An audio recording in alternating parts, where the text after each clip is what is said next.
Vous savez, je me dis qu'il y a des decks qui jouissent d'un fort potentiel compétitif mais qui pourtant sont peu joués en tournoi. On appelle ça dans le jargon les decks rogue ou les decks 1%, dont Nubatama, Tachikaze et Dark Irregular sont d'ailleurs de très bons exemples. Ces decks atypiques et surprenants peuvent vraiment créer la surprise en tournoi, tant leur potentiel est soit méconnu, soit sous-estimé par l'ensemble des joueurs, mais est apprécié et mis en valeur justement par les joueurs qui pratiquent régulièrement ce clan. Et ça c'est quand même vachement cool. Bonjour à tous, je suis June Thunder et aujourd'hui on parle de l'un des clans les plus intéressants du jeu à mon goût et qui est justement le plus ignoré on va dire en tournoi. Il s'agit de Dark Irregular.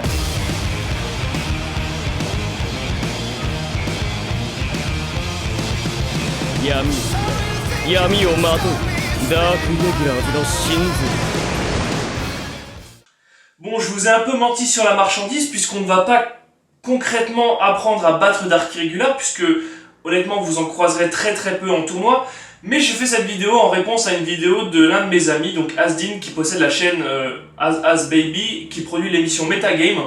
Je vous mets juste son analyse Dark Irregular donc en dessous sur cette petite vignette. Je vais vous laisser cliquer pour la regarder et on se retrouve juste après. J'attends, hein. On a le temps.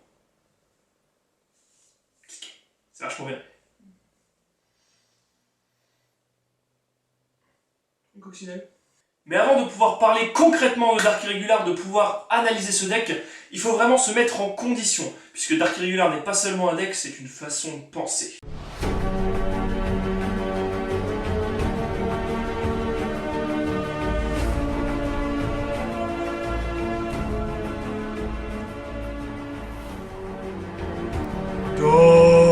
Darkness. Darkness.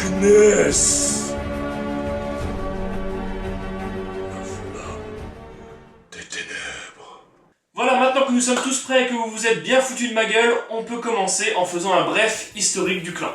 Dark Irregular est un clan apparu au tout début de Vanguard, mais devenu jouable uniquement à partir de la BT3, Demonic Lord Invasion. Son gameplay s'oriente essentiellement sur une soul charge massive qui permet de débloquer des effets ou du power par chaque palier de X cartes placées dans la soul. I call Flying Librarian Soul Charge! Soul Charge with the skill of Monochrome of Nightmare Land! Soul Charge with the skill of Alluring Succubus! Here! Son keyword est Darkness. un statut qui s'obtient lorsqu'une carte a été placée dans la soul durant ce tour. Très rarement présent en top de tournoi du fait de l'instabilité justement de cette soul charge massive, qui vous fait perdre autant vos cartes clés que des cartes au deck, le deck Dark Irregular jouit tout de même d'un énorme potentiel dans le G-format, tant le support apporté par les nouvelles extensions de G est excellent en GBT3 et en GBT8. La versatilité du deck est alors sa meilleure arme, pouvant créer l'effet de surprise et pouvant justement lui procurer un avantage dans ses matchs de tournoi. Je vous propose donc de plonger avec moi sans plus attendre dans le monde des ténèbres pour découvrir l'immensité de la stratégie Dark Irregular. Alors bien que Dark Irregular ait longtemps été un deck très axé bourrinage, il jouit aujourd'hui d'un spectre de possibilités juste énorme en termes de gameplay et en termes de deck building, et donc c'est cette variété que j'aurais aimé vous présenter aujourd'hui. En effet, bien que Dark Irregular possède des archétypes très clairs comme Bladewing ou Amon, la possibilité de mélanger un peu tout le support qu'il possède rend vraiment le deck building très complexe et vraiment très intéressant, avec comme je dis des options de gameplay qui sont aussi variées que peut l'être justement ce qu'on attend à Vanguard. C'est pas très français tout ça. Et c'est là que je diffère un peu d'avec mon pote Asdin, donc qui vous présente les unités qu'il considère comme obligatoires dans tous les decks Dark Irregular.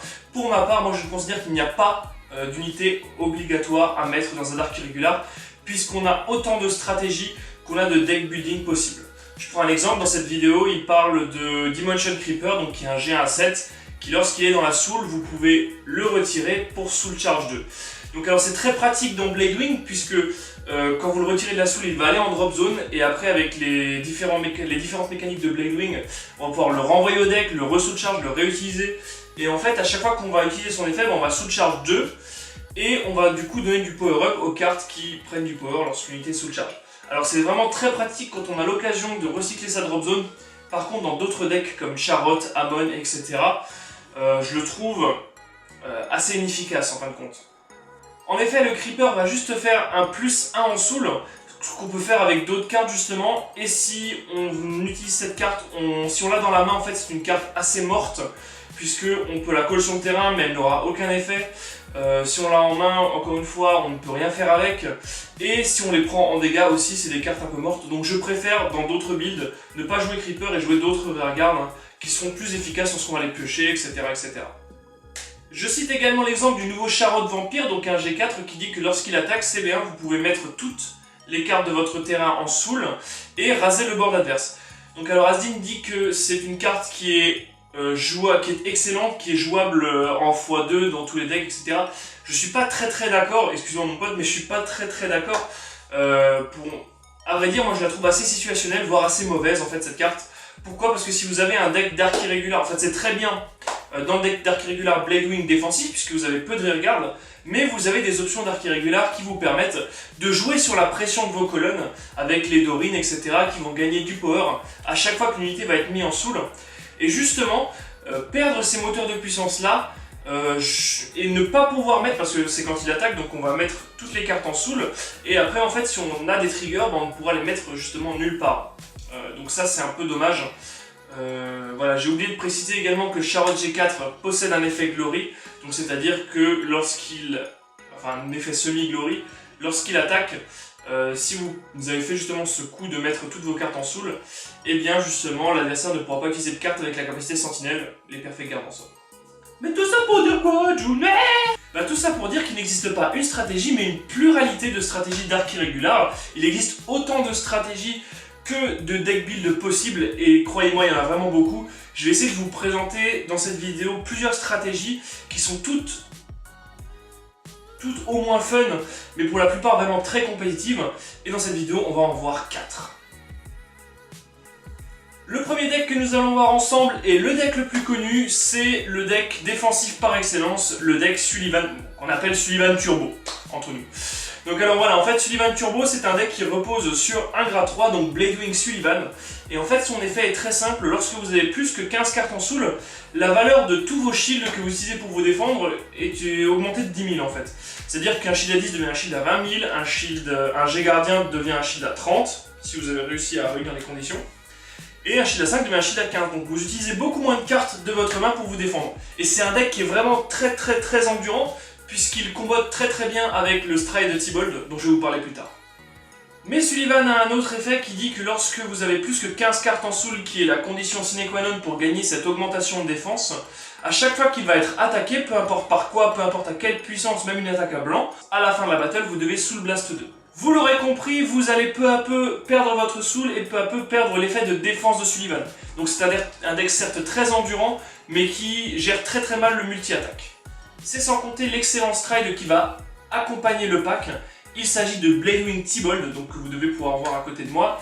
Donc ce Stride est vraiment exceptionnel, tant il contre tous les défauts à peu près de Dark Irregular, donc ce qui explique pourquoi le pack est si magique.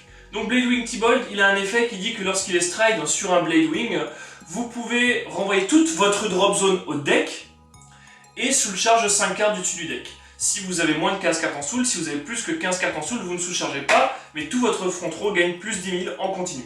Et ça, c'est vraiment très intéressant. Mais pourquoi c'est intéressant, June? Eh bien écoute, voix exaspérante, c'est très intéressant, puisque ça vous permet justement, lorsque Sullivan est attaqué, de pouvoir Soul Blast vos triggers, après le Stride de Tybalt, de renvoyer vos triggers dans le deck, et de peu à peu faire une épuration du deck, en plus de la temporisation défensive que le deck génère.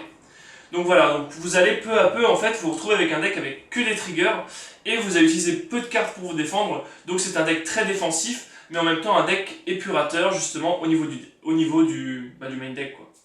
Dans un format où les légions et les cartes qui retournent au deck sont assez rares, on peut vite temporiser la partie jusqu'à amener l'adversaire tranquillement à la mort au deck. En résumé, le deck est vraiment très fort dans ce format, peu de rearguard, de gros moyens de défense, épuration du deck, temporisation, c'est vraiment le deck l'un des decks, je dirais, les plus compétitifs du pack. Certains le caractérisent comme le deck le plus compétitif de Dark Irregular. Moi, j'hésite avec le nouveau support GBT8 sur Darkness. Je vais vous en parler après, le deck me vend clairement du rêve. Mais pour l'heure, étudions la pyramide des match-up de ce deck, justement, Tibalt Sullivan, Sullivan Turbo, et voyons à quoi il est sensible et quel deck il va justement dominer. Le deck Sullivan possédant une stratégie unique, la pyramide des match-ups sera également très atypique. Le deck joue sur la temporisation en jouant peu de rearguard tout en ayant une haute défense. Il va donc être très mis à mal par les decks rush ou possédant de fortes options de multi-attaque.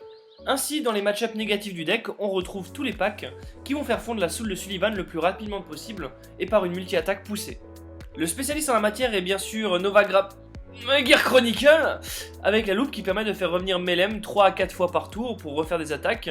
Même si celle-ci ne touche pas le Vanguard, vous allez devoir soul blast 2 cartes à chaque fois, ce qui va faire très vite fondre la soul. Sinon tout de même les autres decks efficaces en la matière, tels que Nova Grappler, Tachikaze ou encore Aquaforce. Le deck souffre également face à tous les decks qui permettent d'annuler les effets du Vanguard, comme Dilator, ou alors un deck qui force à raid un autre Vanguard, comme les font le Witch Shadow par exemple. Dans les match-ups tendus, on retrouve par exemple Royal Paladin et Gold Paladin, qui sont capables d'une multi-attaque variable, mais accompagnée d'une forte puissance des colonnes. Enfin, dans les match-ups favorables du pack, on retrouve l'ensemble des decks contrôle dans leur globalité, qui vont s'appuyer sur une paralysie, une destruction ou la gestion des rearguards. En effet, le deck possédant peu de rearguard, la destruction ou la paralysie du terrain sera globalement assez inefficace, dans les decks par exemple comme Kagero, Link Joker ou Mega Colony, qui font en effet très peu de multi-attaque et qui font surtout du contrôle et des grosses colonnes que le deck Tibalt arrivera très facilement à gérer. Petite parenthèse très rapide sur le deck Sullivan Turbo, depuis que j'ai commencé cette vidéo, un nouveau deck a émergé au Japon, donc il s'agit du nouveau deck Sullivan Turbo, qui se base justement sur Demagogue, et le fait de pouvoir utiliser les Creepers G1 et G2 pour soul charge au premier tour de stride entre 10 et 25 cartes, avec une grande probabilité d'avoir les énigmatiques assassins en soul. Vous l'aurez donc compris, le but se base sur une multi-attaque poussée au premier stride qui vise à tuer l'adversaire. On va ensuite passer au second pack d'Arc Irrégular, la seconde stratégie dont j'aimerais vous parler. Il s'agit de la stratégie de power-up des rearguards. Et oui, Dark Irrégular a un potentiel de pouvoir justement power-up les rearguards assez effrayant. Vous connaissez certainement Dorin the Thruster, donc une carte de la BT3, un G1 6 qui lorsqu'une carte est soul charge durant la main phase, vous pouvez lui faire gagner plus 3000. Donc comme il est facile de soul charge assez vite avec les nouveaux decks d'Arc Irrégular, Dorin va vite donner beaucoup de power-up justement à vos colonnes rear. Et ça c'est vraiment très intéressant. On a également la version G3 de Dorin qui s'appelle Sweet Predator, donc qui est sortie dans la GBT3, comme quoi il y a une corrélation. Et du coup en fait Sweet Predator a le même effet que Dorin, sauf que c'est un G3 en GB1. Donc en fait c'est un G3 à 11 qui va aussi gagner 3000 lorsque vous allez sous-charge une carte. Ça c'est vraiment fort, ça vous donne 2 moteurs de power-up de vos colonnes. Mais le power-up, je vous l'ai dit, passe aussi par les strides que nous allons voir tout à l'heure, mais retenez surtout qu'on a Demagogue qui va justement donner du power-up également au front row en continu, on a Frédéric qui va pouvoir leur donner plus 5000, et on a Tibalt qui va pouvoir leur donner sur certaines conditions plus 10 000. Donc voilà, on a vraiment un power-up des fronts qui est assez présent dans Dark Irrégular, et on peut justement jouer des decks autour, avec notamment la possibilité de jouer des stand triggers, qui est le petit chat que vous allez voir sur le côté, qui peut justement soul charge retourner au deck et vous permettre également de draw. Donc voilà, c'est un stand trigger qui est assez efficace puisqu'il vous permet également de counter charge, donc réutiliser vos counter blast. Voilà, je vous fais pas un dessin, jouer des stands avec un deck qui fait masse power up, c'est toujours très efficace. Je rentre pas plus dans le détail avec ce deck puisqu'on a vraiment 1500 builds possibles pour cette stratégie de power up et rearguard. Je vous laisserai expérimenter justement chez vous. Moi pour le coup j'ai un build de Charlotte Sullivan que je trouve assez efficace et encore une fois là vous voyez qu'on peut mixer le support Bladewing et le support générique, ce qui rend le deck building dans Dark Irrégular encore plus intéressant. Une petite note pour vous dire que bien sûr ce deck Power Up Rearguard est fortement justement dépendant du match-up, puisque vous avez des decks qui vont détruire les rearguards, vous avez des decks qui vont vous paralyser, Mega Colony, Link Joker, etc. Vous avez des G-Gardiens qui peuvent complètement troller vos rearguards, notamment sur l'aspect stand trigger, puisqu'on a Griffon qui permet de détruire les attaquants, on a Defeat Flare qui permet de raser les back rows, on a les 15 nouveaux G-Gardiens Gear Chronicle qui vous permettent de renvoyer vos cartes qui ont pris du power-up dans le deck, et de vous faire call aléatoirement la carte du dessus de votre deck, ou alors de vous faire renvoyer une back row sous le deck. Voilà, donc on a plein de match-up qui peuvent justement contrer ce deck. C'est pour ça que je préfère le troisième pack que je vais vous présenter, qui est mon petit chouchou. Mais avant, une petite page de pub. Trouver un antidote à l'irrésistible force qui l'éloigne chaque jour un peu plus de son âme sœur Damon. 10 sur 10. Ce livre, j'ai souri, j'ai été triste, j'ai pleuré 2 fois. Et Roman met en œuvre une machination diabolique pour les détruire. À 2 doigts de baisser sa garde, Ever trouvera-t-elle la force de se libérer de la malédiction avant d'être séparée de Damon à jamais? Vous le saurez en lisant le tome 4 d'Éternel, La Flamme des Ténèbres.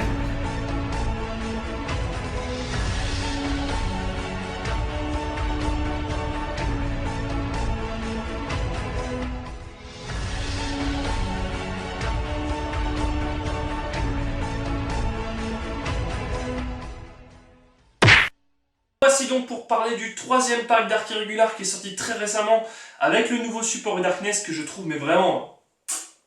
C'est en fait, encore une fois, une nouvelle stratégie qui s'ouvre pour Dark Irregular et je vais vous en parler tout de suite.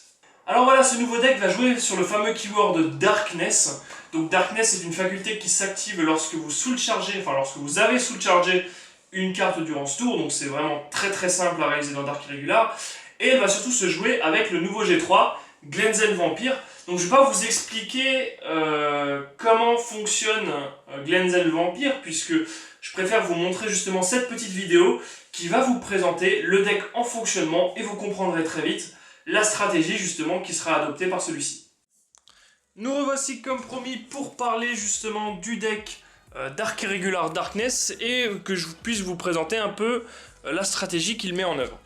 Donc alors, Darkness c'est un deck qui se joue sur 7 cartes, donc qui est une carte vraiment exceptionnelle tant le prix justement est assez ridicule, donc elle vaut 4 € en triple R. Donc alors Glennzen Vampire c'est le nouveau support, enfin la nouvelle triple R du support Dark Irregular en GBT8, et donc en fait il possède 2 effets. Le premier effet c'est lorsqu'il est placé en cercle de Vanguard ou en cercle de Rearguard, on peut payer un Counter Blast, regarder jusqu'à 5 cartes du dessus de son deck, et aller chercher justement autant de cartes qu'on veut avec la capacité donc Darkness et les mettre dans la soul. Il va alors gagner plus 1000 pour chaque carte qu'on aura envoyée dans la soul par cet effet. Ensuite, on va pouvoir choisir l'ordre avec lesquels on va remettre les cartes au bottom. Et donc en fait, pourquoi il est intéressant ? Parce qu'en fait, on va essayer d'aller chercher justement, l'objectif du deck c'est d'aller chercher Enigmatic Assassin. Enigmatic Assassin c'est un G0 qui est sorti dans l'extension d'avant, je crois que c'était la GBT7, ou ouais je crois que c'est ça, je sais plus exactement, mais il me semble. Voilà, c'est non même avant, bon je sais plus, en vrai je sais plus, si c'est GBT7, voilà.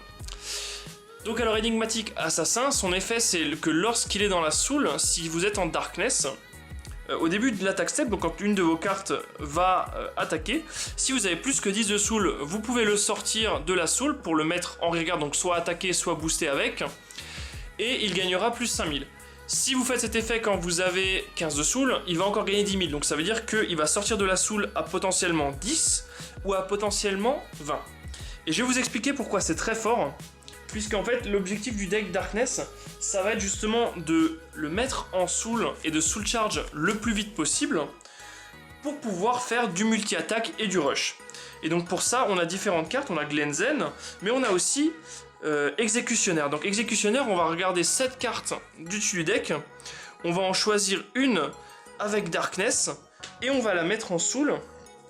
Donc encore une fois dans le but d'aller chercher l'assassin, qu'on ne jouera bien sûr pas en x1 et surtout pas en starter dans le deck. Et après on va shuffle. Et donc voilà, après on va soul charge. Donc comme je dis, soul charge. Et on va justement essayer de meubler cette soul pour avoir le maximum d'assassins en soul. Donc si vous en avez un en main, vous pouvez soit utiliser le Stride Frédéric qui vous fait mettre une carte de votre main en soul pour donner plus 1000 à lui pour chaque carte en soul et plus 5000 au front potentiellement. Ou alors vous pouvez utiliser aussi cette carte en Darkness, Tree in the Dark. Quand elle attaque, vous pouvez défausser 1, piocher 2, mettre une carte de votre main en soul. Donc elle. Vous pouvez aussi utiliser le starter que moi j'utilise personnellement qui est la chauve-souris. Donc la chauve-souris c'est ce B1, vous la mettez en soul, vous soul chargez 2, vous piochez 1. Et vous verrez que très vite, on va remplir la soul. Et là ce qui va être intéressant c'est de comboter ça avec les différents strikes d'Arc Irregular. Donc si vous voulez justement jouer sur la puissance, vous avez des Magog qui va être vraiment parfait. Après, il y a aussi une carte que j'aime beaucoup qui est Flying Librarian. Donc en fait, quand elle est call, vous pouvez soul charge 2. Et si vous avez plus que 6, vous piochez une carte. Si vous avez plus que 10, vous pouvez déflipper votre Counterblast. Donc au final, elle revient assez gratuitement. Et je rappelle l'effet de Démagogue, à chaque fois que vous soul chargez une carte durant votre main phase, toute votre front row va gagner 1000. Donc en fait, l'objectif, vous l'aurez compris, et c'est un continu. C'est très intéressant, c'est un continu. Donc l'objectif, vous l'aurez compris, c'est de soul charge le plus de cartes possible pour augmenter le power-up en continu que vous allez avoir sur votre front. Ensuite, vous allez pouvoir attaquer, blablabla. Et ensuite, vous allez sortir les assassins depuis votre soul qui vont prendre leur power-up. Donc si je rappelle, si j'ai plus que 10 en soul, ils apparaissent à 10 000. Enfin, ils gagnent plus 5000. Et si jamais j'ai plus que 15 cartes en soul, ils apparaissent à plus 15 000. Donc là, on a déjà... Si j'ai plus que 15 de soul en early game, si j'arrive à soul charge assez, j'ai déjà 2 attaquants qui reviennent de la soul à 20 tout seul. Plus le power-up de Démagogue en continu. Donc si j'ai au moins soul charge 6, ça fait encore 2 attaques à 26 sans compter les triggers. Et ça, c'est vraiment excellent. Honnêtement, c'est un rush bien dosé. Et vous voyez que comme la plupart des cartes qu'on joue, par exemple, pour soul charge Librarian, le chat ou le starter, vous pouvez, après avoir soul charge, piocher des cartes. Donc c'est-à-dire que votre main, vous soul chargez énormément et votre main en pâtit très peu.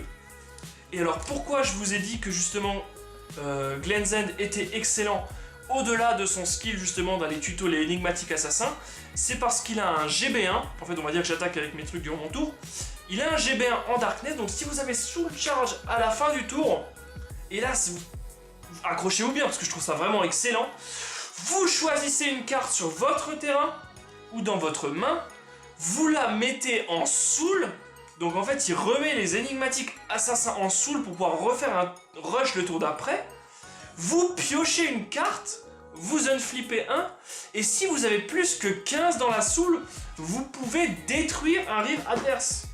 C'est juste ultra fort quoi, il fait un +1, un -1 sur le terrain adverse, et il remet les cartes, les assassins dans la soul, donc ça veut dire qu'à lui seul, il génère déjà un +2, il vous permet de counter charge, et en plus, il vous remet un moteur de multi-attaque dans la soul. Enfin, je trouve ça juste démentiel, mais vraiment, je trouve ça démentiel.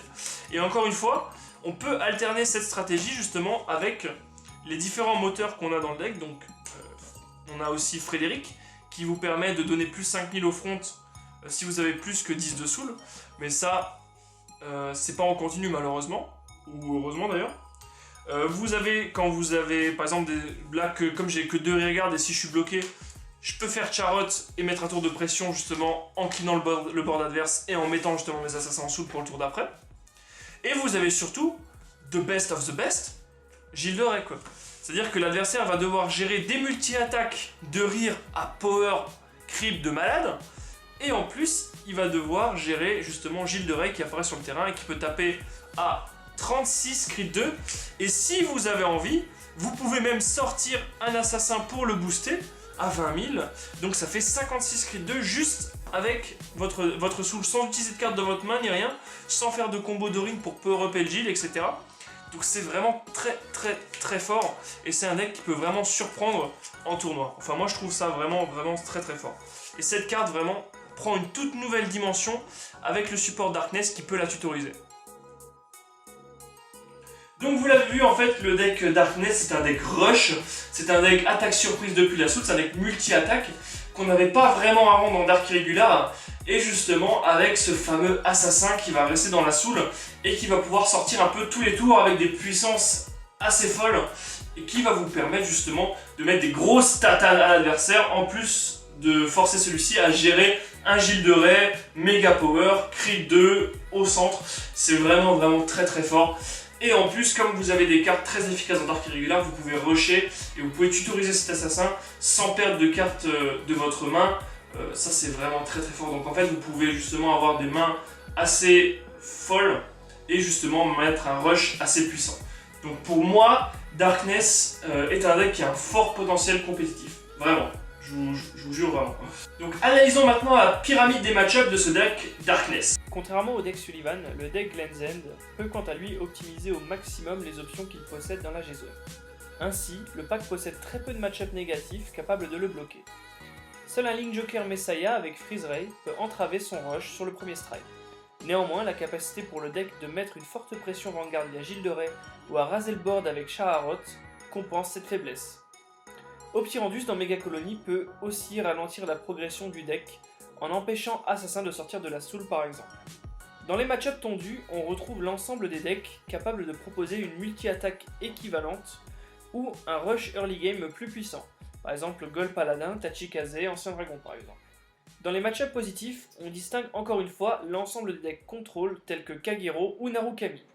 La dernière stratégie que j'aimerais vous présenter est une stratégie qui tourne plus autour d'un archétype, c'est l'archétype Amon's Follower, parce qu'on ne pouvait pas parler de Dark Irregular sans parler de Amon's Follower, qui était pendant longtemps en fait le meilleur deck et qui aujourd'hui justement peut toujours faire quelque chose, vraiment j'y crois. Alors en fait l'archétype Amon's Followers, en quoi il consiste? Eh bien il consiste en une puissance brute absolument phénoménale sur le Vanguard. Et là je vous dis que c'est vraiment, vous tapez tous les tours à extra crit, voire extra crit 3, c'est vraiment très très fort. Donc alors en fait en quoi ça consiste? En fait Amon c'est un deck qui va se charge très très vite en début de partie. Et justement on va jouer sur Asteros et sur Amon. Donc je vais vous laisser regarder cette petite vidéo qui va vous expliquer comment fonctionne le deck Amon. Et on se retrouve juste après. Donc je vais donc vous détailler le fonctionnement du deck Amon. Alors Amon c'est une carte de la BT3, la première BT3. Donc c'est un Dark Irregular de grade 3 à 10 000 de puissance qui a tout d'abord un effet continu vachement puissant qui dit qu'il gagne, quand il est en cercle de Vanguard, il gagne 1000 pour chaque Dark Irregular dans la soul. Ensuite, vous avez un autre effet qui en acte, en CB1, vous pouvez mettre une carte de votre terrain dans la soul pour que l'adversaire choisisse un de ses rires et le retire. Voilà, et ça marche très très bien, justement c'est très synergique avec son mate, donc Amon's Leader Astaros. Donc c'est une légion, c'est-à-dire que vous pouvez avoir les deux dans le cercle de Vanguard. Et donc Astaros, il a un effet, quand il est en légion, donc il gagne un crit pour chaque palier de 10 cartes dans la soul.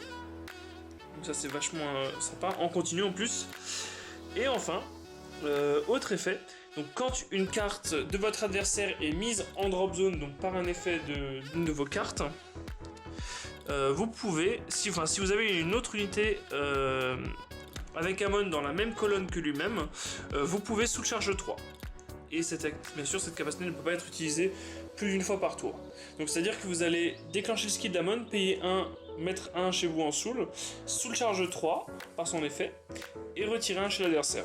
Et ensuite, du coup, il va gagner autant de crits que justement vous avez de palier de 10 cartes en soul. Donc ça peut être si vous avez 10 cartes en soul ou plus crit plus 1, et si vous avez 20 cartes en soul, plus crit plus 2, et si vous arrivez d'avoir 30 cartes en soul, crit plus 3, etc., etc. Mais là en fait où c'est vachement intéressant, c'est du coup avec le starter donc, qui est sorti dans la GBT3, donc qui est Amon's Follower Barmaid Grace. Donc alors Barmaid c'est un des starters les plus dangereux du jeu, puisqu'en fait il vous dit CB1, vous la restez, vous pouvez prendre 2 cartes du dessous de votre deck, les soul charge, et ensuite vous choisissez une carte sur votre board qui va prendre 1000 pour chaque carte en soul. Donc c'est une carte Amon par contre. Et vous choisissez une carte Amon sur le terrain qui va prendre plus 1000 pour chaque carte en soul. Donc alors, si vous choisissez par exemple votre Vanguard, il va donc gagner 2000 pour chaque carte en soul, et ça c'est vachement puissant. En plus, ce n'est pas un GB, donc vous pouvez l'utiliser en early game pour power up vos columns, ce qui donne un early game assez sympa, surtout si vous avez justement une deuxième Barmaid ou alors Dorin the Thruster.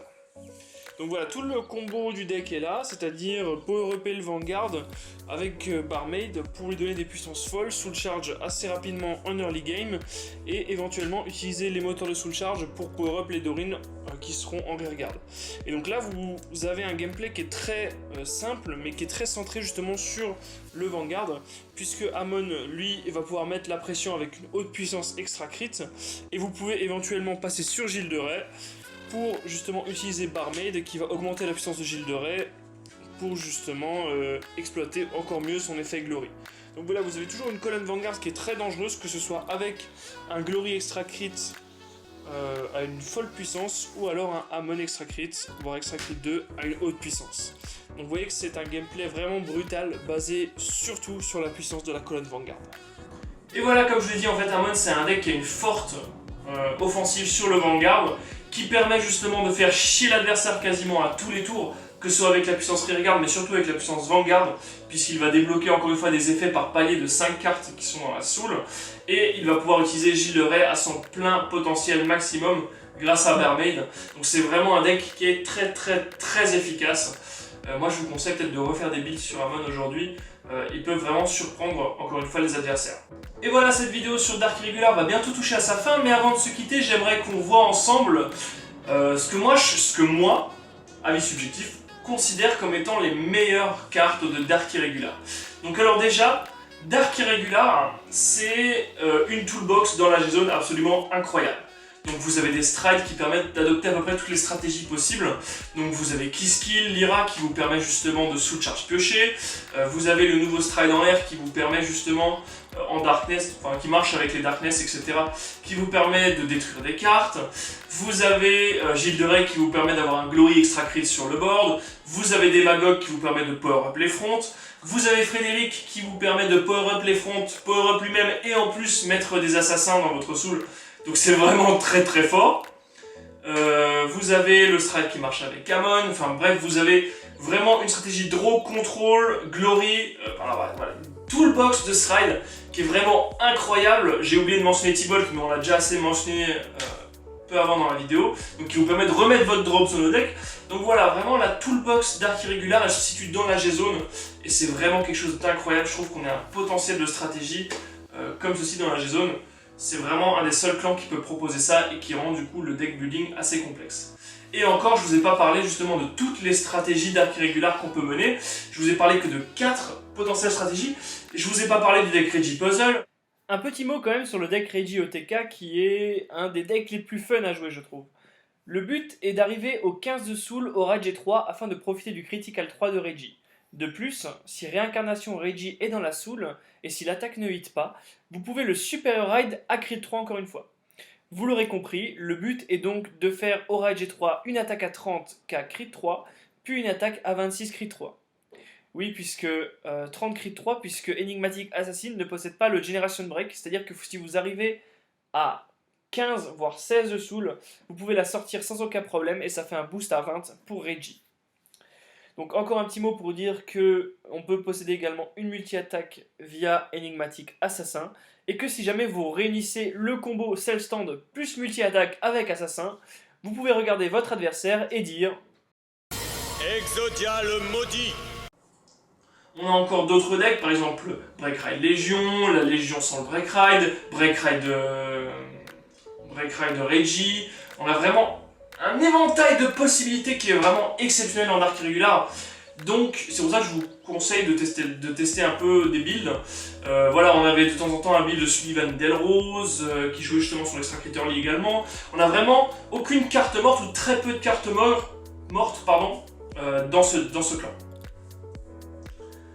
Ensuite, je vais passer sur les unités du main deck que je trouve vraiment excellentes. Donc alors pour moi, la best of the best, c'est Flying Librarian. Donc c'est une carte qu'on oublie assez souvent dans Dark Irregular. C'est un G2 à 8 qui, lorsqu'il est call, vous pouvez CB1 soul charge 2.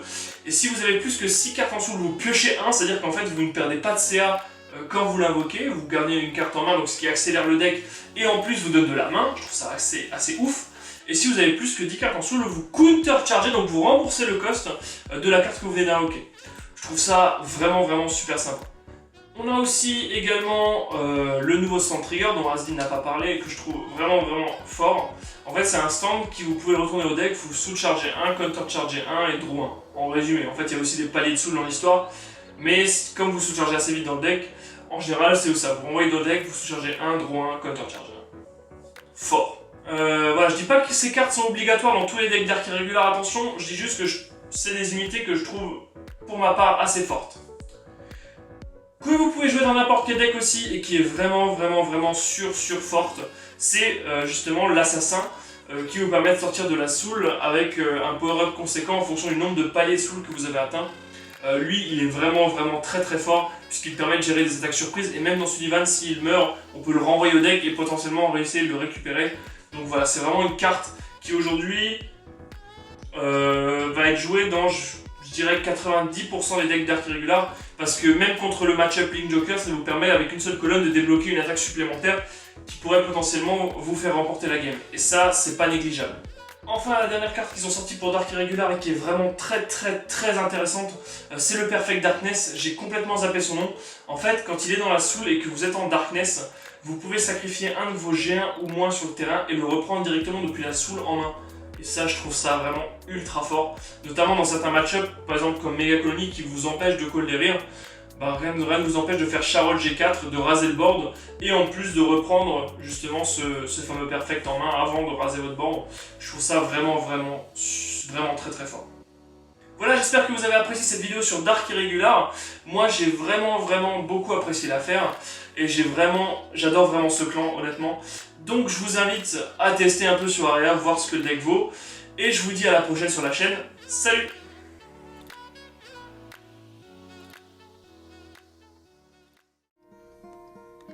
Hello, Darkness. my old friend. I've come to talk with you again, because a vision softly creeping